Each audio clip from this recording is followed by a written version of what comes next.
नमस्कार दोस्तों, agree coaching Meerut में आपका हार्दिक स्वागत है। जैसे कि आपको पता है हमारा पशुपालन चल रहा है। इसमें आज हम टॉपिक 2 लेके आए हैं, पशुओं की महत्वपूर्ण भारतीय नस्लें। बहुत ही मज़ा आने वाला है इस क्लास में। सबसे पहले इसमें जो महत्वपूर्ण नस्ल है वो ब्रीड लेंगे हम काऊ।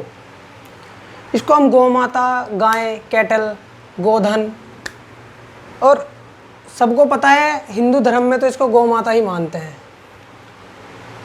तो गाय हमारे यहाँ एक देसी गाय होती है, एक विदेशी गाय होती है।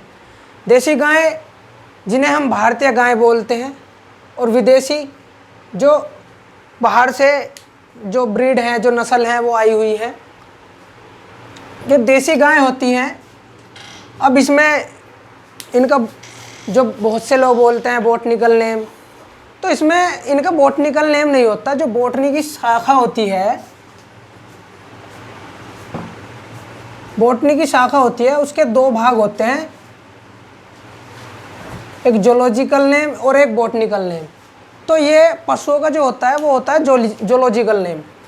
तो जोलॉजिकल नेम सोचने वाली बात है, क्या हो सकता है। जो देसी गाय होती है और विदेशी गाय, पहले मैं इनमें अंतर बता दूं आपको क्या होता है। इनमें अंतर होता है कि ये जो है कुबटदार होती हैं, जो हमारी देसी गाय है इनके कुबट होता है, और विदेशी गाय जो होती हैं ये कुबट रहित होती हैं, इनमें कुबट नहीं पाया जाता, नहीं पाया जाता। तो ये तो समझ आ गया होगा देसी और विदेशी गायों में अंतर क्या है।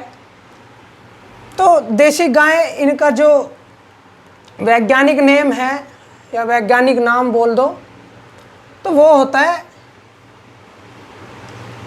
Bos indicus. ये हमारी देसी गाय जो होती है, ये उनका नाम होता है बॉस इंडिकस। और जो विदेशी गाय होती हैं इनका भी ज़रूरी होगा, फिर जब देसी गाय है तो विदेशी का भी ज़रूर होना चाहिए। तो इसका होता है बॉस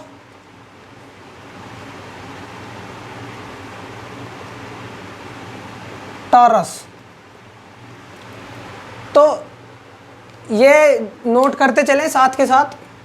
इसमें गायों के बारे में अंतर बता दिया है। देसी और विदेशी 2 प्रकार की गायें होती हैं। जो देसी होती हैं उनमें कुबट होता है, और जो विदेशी होते हैं इनमें कुबट नहीं पाया जाता। देसी गाय का जो वैज्ञानिक नाम है वो बॉस इंडिकस है, और विदेशी गाय का जो नाम है वो बॉस टॉरस है।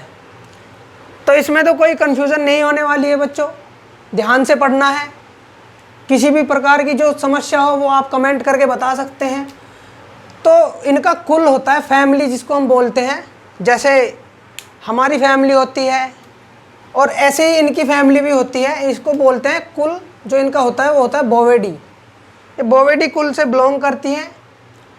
इनमें जो गुणसूत्र पाए जाते हैं वो होते हैं 60। जो गाय में गुणसूत्रों की संख्या होती है वो 60 होती है। साथ के साथ नोट करते हुए चलिए, कोई दिक्कत आने वाली नहीं है, सबको अच्छे से समझाया जाएगा। घर और आवास, जैसे हम रहते हैं घरों में, ऐसे ये भी रहते हैं। इनके जो रहने का आवास और घर होता है उसको हम शेड बोलते हैं, शेड बोलते हैं। यह इनके रहने का स्थान होता है जिसमें ये रहते हैं। पशु सब जो गाय है इनका जो झुंड होता है वो उसको रहने का जो स्थान होता है उसे शेड बोलते हैं।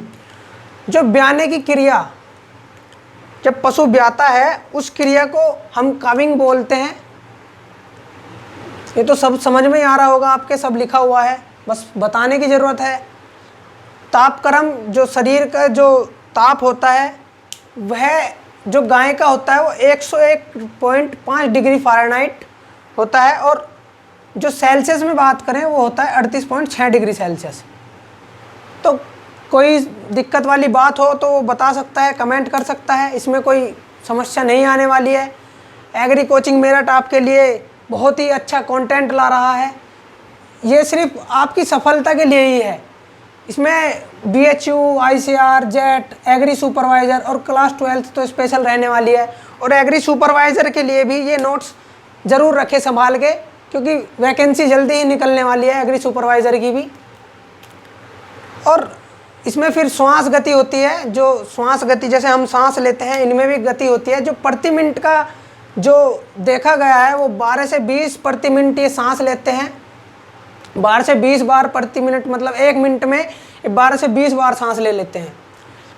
जो मध्यकाल होता है वो 12 से 24 घंटे का होता है।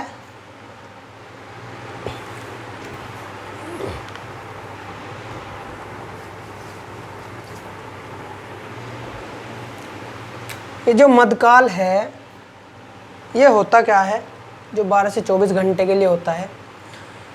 मध्यकाल में जो मादा पशु है वो नर पशु से संभोग करने के लिए इच्छा प्रकट करती है।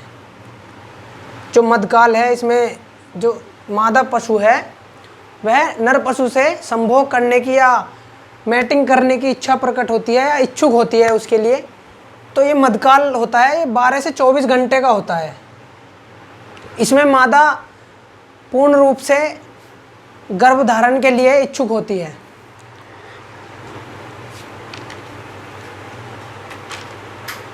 फिर आता है मध्य चक्र आपका, जो 21 दिन का होता है।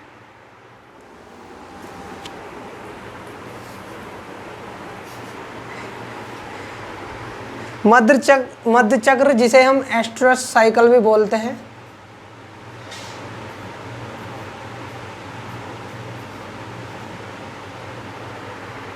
जो मध्य चक्र होता है, दो जो मध्यकाल होते हैं,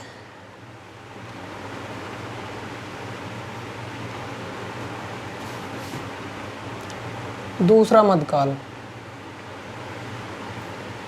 इनके जो बीच का समय होता है उसको हम मध्य चक्र बोलते हैं। बहुत सी बार हमारा जो पशु है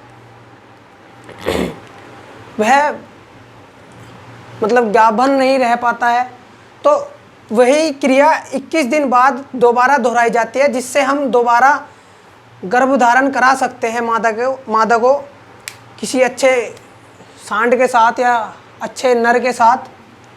फिर यह आता है यौवनारंभ, प्यूबर्टी जिसको हम बोलते हैं यौवनारंभ। इसमें मादा की वह अवस्था जिसमें अंडाशय है, जिसको हम ओवेरी बोलते हैं, पूर्णतः विकसित हो जाता है और उसमें अंडाणुओं के बनने की क्रिया आरंभ हो जाती है। इस अवस्था में मादा गर्भधारण करने के लिए पूर्ण रूप से तैयार हो जाती है या गर्भधारण के लिए योग्य हो जाती है। तो यौवनारंभ का आपने मतलब समझ ही लिया होगा।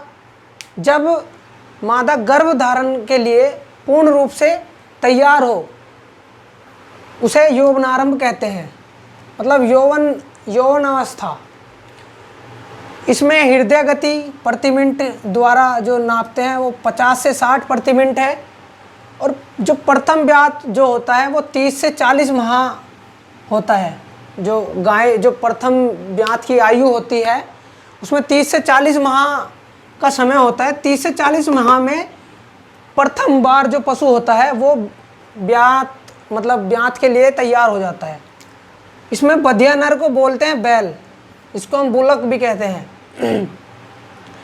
बधिया नर वह नर होते हैं जिनकी शुक्राणु वाहिका काट दी जाती है नलिका, और मतलब बधिया कर देते हैं। देसी विधि होती है, और जो बड़ी जो कास्ट्रेटर वाली होती है उससे इनके जो शुक्राणु नलिका है उसको हीन कर दिया जाता है, अंडाणु को नष्ट कर दिया जाता है।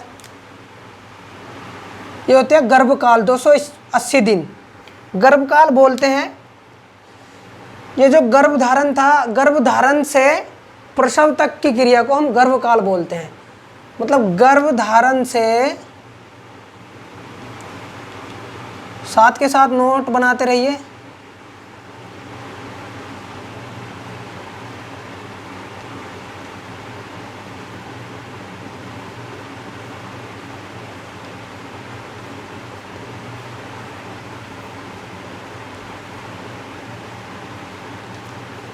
तो गर्भधारण से बच्चे देने तक की क्रिया को हम क्या बोलते हैं? गर्भकाल।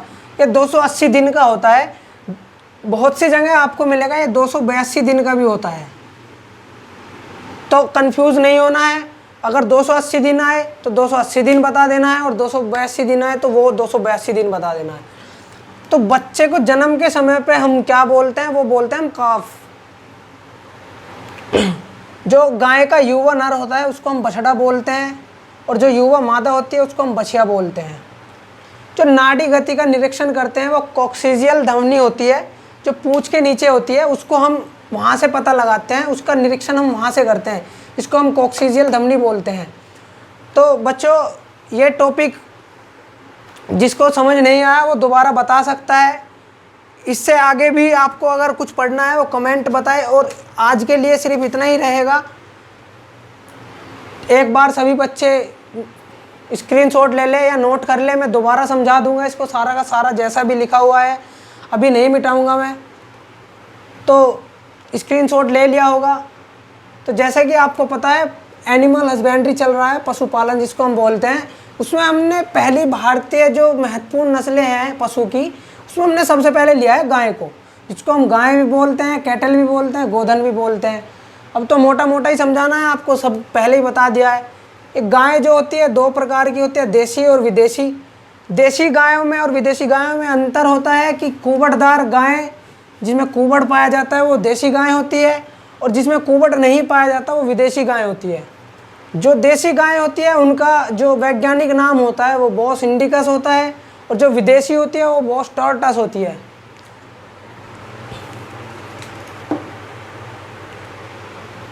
सॉरी, ये गलत हो गया था, टॉरस लिख दिया था मैंने, टॉर्टस है ये।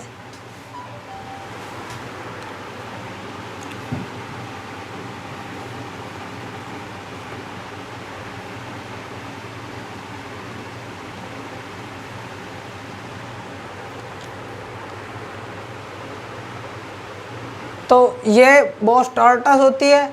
इनका जो कुल होता है वो बोवेडी होता है। गुणसूत्र इनमें 60 पाए जाते हैं। घर आवास जो इनका रहने का स्थान होता है उसको हम शेड बोलते हैं। ब्याने की जो क्रिया होती है उसको हम काविंग बोलते हैं।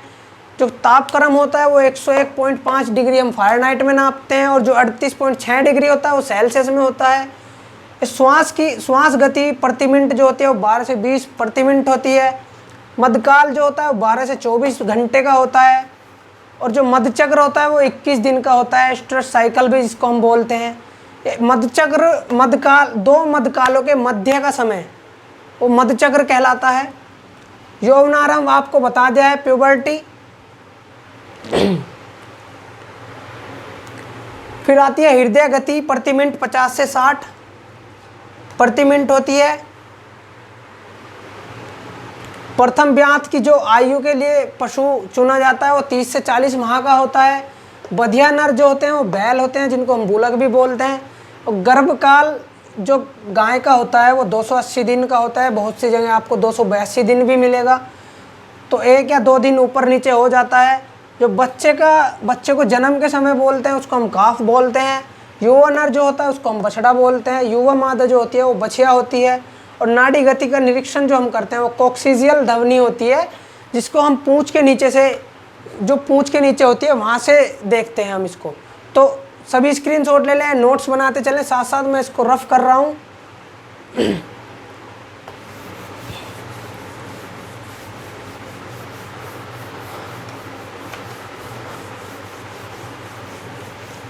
बच्चों, जैसा भी आप पढ़ रहे हैं वो तो आप पढ़ते रहिए, साथ साथ नोट्स बनाते रहिए, और डेली क्लास लिया करिए। इसमें आपको कुछ सीखने को ही मिलेगा नया।